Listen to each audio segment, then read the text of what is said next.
Welcome to Life Happens, where Texans come to protect their legacy and prepare for the second half of life. Join your host, attorney Kim Hegwood with Hegwood Law Group, and our weekly guest as we navigate the challenges that emerge as life happens. Now here's your host, Kim Hegwood. Good morning, I'm Kim Hegwood, and I'm in here today. We have Kristen Carlson, owner of Right at Home. Welcome, Kristen. Thank you for having me. And so today it's getting close to the holidays, so we want to kind of talk about things. I know that in my practice, a lot of times the family members don't live close to mom and dad or grandma and grandpa, but they show up on the holidays and they're usually very surprised by, how they're not as sharp or maybe not as mobile as they thought they were, because a lot of times they can fake it over the phone.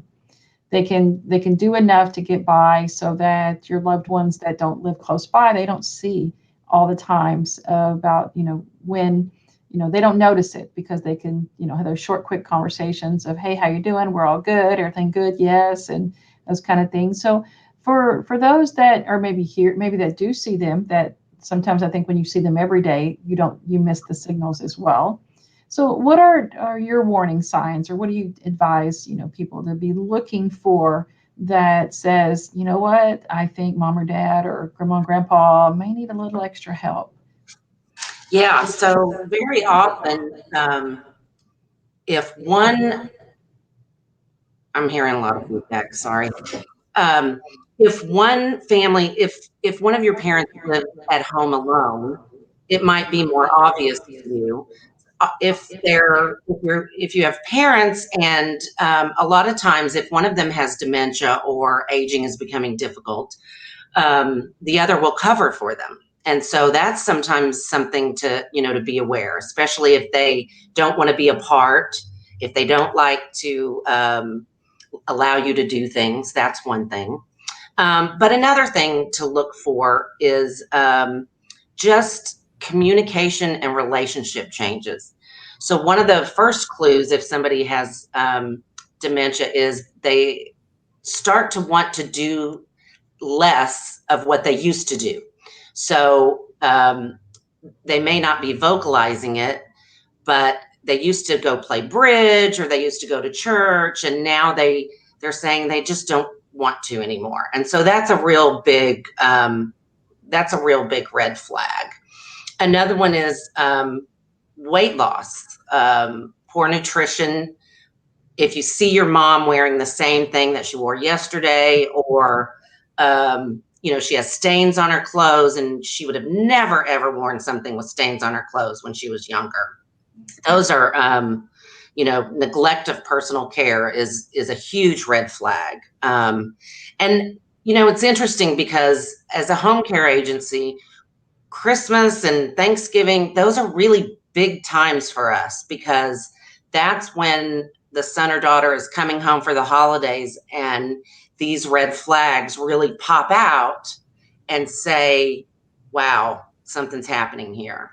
Some of the other is just forgetfulness of daily activities. Maybe your mom used to cook, and now she asks questions like, where's my measuring cup? Just little things like that. Another red flag would be financial issues. Recently, we had a client who used our services, and the daughter said his electricity was turned off because he forgot to pay his electric bill. And even though they send, warnings and all that kind of stuff, it just was really beyond his capacity. And it took that electricity being turned off for the family to really see that his cognitive abilities had really declined. So that's another red flag. Confusion and uncertainty doing basic tasks, things that you use, that we all can sometimes lose our keys. We all have some amount of forgetfulness, but if it's something that, forgetting how to drive, or not being able to get home from a place that you're normally used to going every day, again, is a huge thing. And then I would say lastly, just difficulty physically with walking or balance, taking medications. That's a huge deal for many people. If they don't have someone to oversee their medications, that could be a huge risk for seniors. And so sometimes with our families, we find that the one kid says, oh, they're not in good shape at all. The other kid's going, oh, they're fine. You're just imagining things. They're fine. You don't need to worry about them. And so sometimes, just worrying about mom and dad has a tendency to create some family conflict with, the kids or whoever's coming in, to try to say, hey, we probably need to do some more. And so a lot of times I have found too that the family gets pushback from wanting someone to come in and help them. And so that probably happens more so than not, of saying, I don't need any help. I don't know why these people are here. They're in my space. They're messing up my house. And so is there things that let's assume it's the kids taking care of mom and dad. Is there things that the kids can tell them, or that maybe ease it for people, for the kids and the caregivers and things like that, to make it easier for them to kind of accept that change? Yeah, I think if people are hearing this and they're not at that point yet of crisis, or so often people wait until they're in that crisis mode. If you can plan ahead, and if you have 5 children, you're going to probably have 5 different opinions on what you should do for mom or dad. And it becomes very difficult if you're waiting till that crisis mode to make those decisions. So if possible, make a decision on who's going to be in charge of finances, who's going to be in charge of medical, who's going to be in charge of certain things, and try to have a hierarchy in a sense, so that things can be done easily. Also, make sure your wishes are known. For instance, my parents are in their 80s and they live in northern Wisconsin. And so a few years ago, we decided that we were going to have a house together here in Galveston where they could come in the winters. And so I built a house and they live with me. It becomes longer every year. It was 4 months. Now it's 7.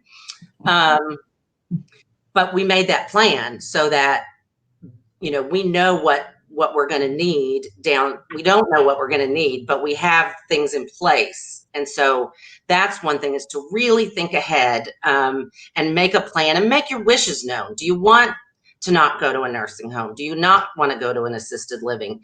Then find ways to make sure that your family knows that ahead of time. So given that, I think very often, people most often want to stay in their home if possible. And so talking about that, if you can, if your mom or dad has severe dementia, you're probably going to just have to make some decisions, with or without, their consent. And you can talk about that legally. I'm just talking about the day-to-day stuff. So, I think often we do see a lot of resistance from seniors. Like, a wife sometimes feels like if she can't take care of her husband, she's not doing her job, on what they signed up. And, it almost seems like failure sometimes. People think if they get outside help to come in and help them. But a lot of times what we do is we really kind of turn it around and say, our motto here at Right at Home is to help you remain independent. And sometimes in order to remain independent, you need a little bit of help. Caregivers are not there to take away your independence. They're there to help you stay independent. And so if you kind of look at it that way, a lot of times it really helps. Another thing too is sometimes when people see a face instead of an idea, if they meet someone, instead of just talking about a general idea, it's a lot more accepted. So we try really hard to be, the face and get somebody in front of them And then other times you have to do fiblets. If you don't know about fiblets, I know that you do, Kim. So there have been times where our caregivers have had to pose as a friend of the daughter's that's come to just do some housework, but really we're going to keep an eye on mom to report back to the daughter. Sometimes we've had to say it's for the husband when it's really for the wife. So, those little white lies that are in the best interest of the person are often very necessary. So that's some of the things that we have done that have worked pretty well. Well, we talk to clients a lot about making those decisions ahead of time and really having conversations in families, and having those powerful power of attorneys. Who's the hierarchy of making medical decisions? Who's the person that's going to handle the finances if they miss those bills and need to start paying them? And but I had a client come in, and bless her heart, she's just as sweet as she can be. And she's like, I can't get the kids to talk about it. What do I do? And I said, well, and you might want to do something that my mom usually does with me. When she calls me all three names, I know I have to listen because I'm in trouble. But sometimes you just have to say, look, guys, we've got to talk. You need to understand that I'm not getting any younger. And here's some things that I want you to consider. I had the conversation. I mean, thank God, I'm not even close to that yet. I've already had to start the conversation with my kids. Here's what I want you to do. If these things occur, just know this is what I want you to do. I don't want you, don't want you caring for me. It's not in my plan at all, not at all. So don't want that to be, to be an issue. But really, we encourage families, have that conversation. We try to do everything in our planning so that it's written down if at all possible. But definitely just having those conversations. And a lot of times, the family holidays are a great day because then you got them all together. And so I had some clients that were really struggling with, how they wanted to, who they wanted which kid to do what. And they said, we really want the kids involved. So they just had a nice Zoom meeting with the whole family to discuss their planning. And that's great because then everybody gets to say, okay, yeah, we understand this is who's going to do what and who's going to do what when. And, and we're a huge fan of calendaring so that different people are going in at different times. And so that the kids can see who's going in, who's taking mom or dad where and things like that, so. Yeah, I think, if everybody could, even if they can't have the conversation, if somebody's hesitant to, like you said, write it down. One of the best gifts that my aunt ever gave in her life was she had everything planned out for when she passed away.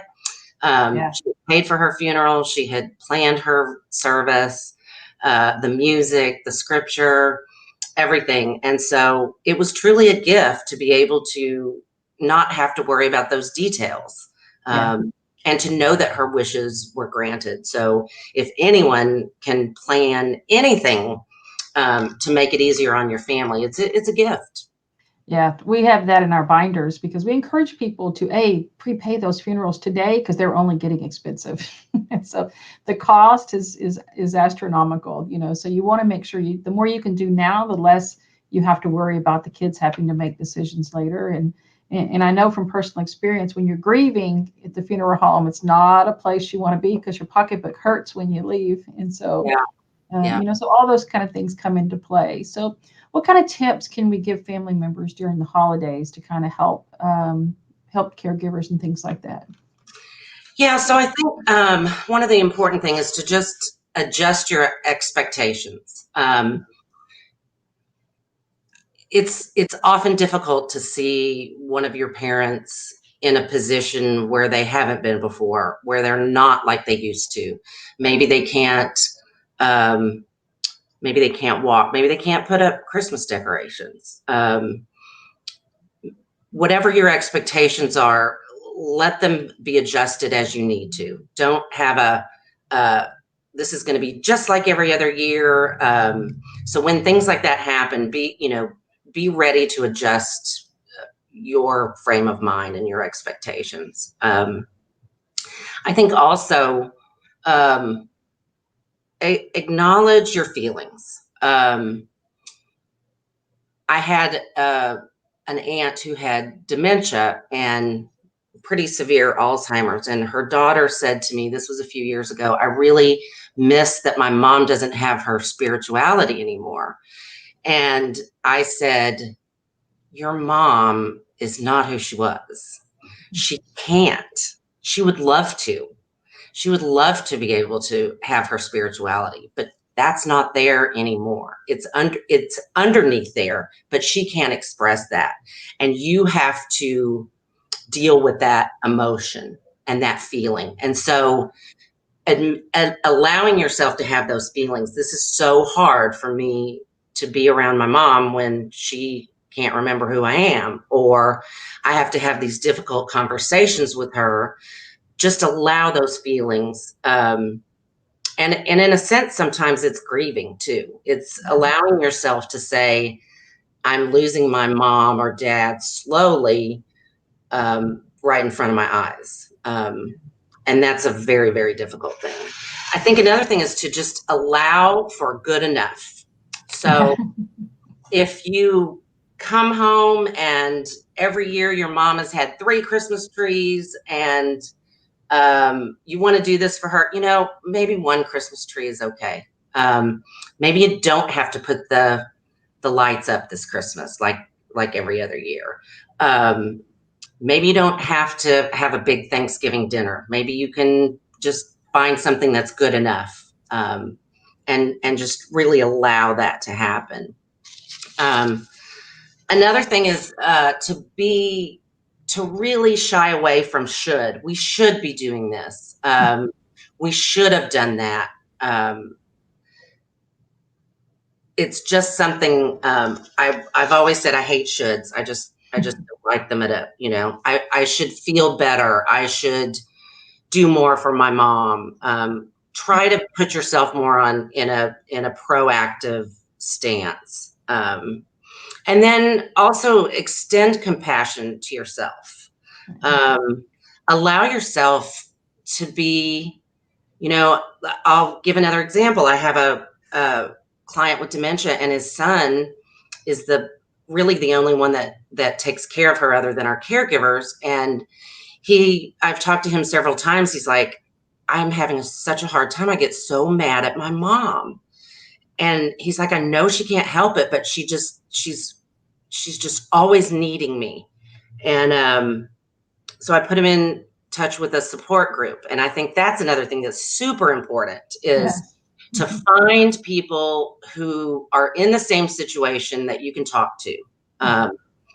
The other thing that I say to people like him is, you have history. You have 65 years of history with your mom. No one can push buttons more than kids, push. And believe me, even if somebody has dementia, they can push buttons, and probably even more, maybe even more so. And when you bring in a caregiver, whether it be, privately or someone like right at home, we don't have that history. We don't have 65 years of history. So we can, we won't take those things personally and react. And so sometimes you need that respite. You need someone to come in and just really help you get away from that. But again, I want to emphasize support groups. There are a lot of support groups, some with churches, some with, UTMB hospital,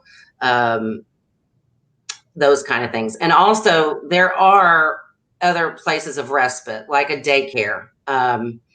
Galveston has Libby's daycare, adult daycare, which is phenomenal. And it's good for socialization for the elderly, and it's also good for respite for the family. So look into those things that will give you some respite and some support in ways that you need it. And again, that be compassionate to yourself. And then probably the last thing is, again, plan ahead. We're all going to only get older. We're probably going to get more feeble and sicker and older. So start planning ahead to what might happen further down the line. And most importantly, ask for help. Don't get in a situation where your health is compromised because you're caring for someone and not caring for yourself. Asking help from family members, from agencies, doctors, whatever it is, ask for help is super important. Yeah, that's good advice. And because we give that a lot, take care of yourself. You got to take care of yourself. Because if you're not taking care of yourself, you're not going to be a good caregiver for that person that needs it. Exactly. Then we find that a lot of caregivers, because they don't take care of themselves, tend to die first, or they get sick, like my grandfather did. He got sick. He had strokes taking care of my grandmother, doing terrible things, to not take care of himself. So it's really important that, they reach out and, and find, good help like yours, to help take a break. I always tell caregivers, you got to have somebody come in at least for a little while. You go grocery store, go see a movie, take a nap, because sometimes just sleeping is the one thing that you need. But definitely doing normal things that you did before you became a caregiver, you have to continue to do that. And because your sanity requires it, it requires you to have that, that still some consistency of what your life, looks like, versus, just being the caregiver. And so it's all really, really good advice, Kristen, and I appreciate that immensely. And so some of the things I didn't even think about that you mentioned. So those are all really, really good tips for our listeners. So I appreciate immensely you coming on the show. Tell our listeners really quick about Right at Home. So I am the owner of Right at Home of Greater Galveston, which is Galveston and Brazoria counties. Right at Home is a franchise, actually international franchise. There are about 600 offices in the United States. Each one is individually owned and operated. I have been in business, it'll be 14 years next spring. Yay. So I've seen a few things, been there, done, seen a few things in that time. We hire caregivers. We consider ourselves non-medical. So the caregivers are trained and experienced to help with activities of daily living, such as bathing, dressing, grooming, toileting, grocery shopping, driving to the doctor, anything that someone needs to be able to stay at home. We also do sitting at hospitals and that kind of thing. So it's wherever home is at that time, basically. All of the caregivers are our employees. We have about 82 caregivers right now. A couple things that I'm super proud of is our retention of caregivers. I looked recently and over 65% have been with us 2 years or more. That's good. And we believe strongly, I have a fabulous team. We believe strongly that if we treat our caregivers well, they will treat our clients well. And we try really hard to do that. And I think we have a great team. So yeah, the other thing that I'm super proud of is we have an outside company called Home Care Pulse, who does satisfaction surveys for both our clients and our caregivers. And for 4 years in a row, we've won the highest level of award from Home Care Pulse. And I'm pretty sure we're the only one in the Houston area that has. So we take satisfaction very, very important. I mentioned my aunt earlier. 14 years ago, she was 91 years old, and I was looking for home care for her. And it was not patient focused at all. It was what worked for them. And so she's the whole reason I got into this business. And so it's super important. I know it's difficult to have somebody you don't know come in your house, especially if you're going to get in the shower. So it's really important for people to feel comfortable with who's coming in their house. So we work really hard to make that happen. Kristen, you got a telephone number for our listeners? I do. 409-740-7400. Is there a website where they can? There is. It's rahgalveston.com. And on that website, there's all kinds of good information and links. And even though it says Galveston in our name, we go all the way up to League City, Alvin, down to Lake Jackson, and Angleton. So we're kind of all over.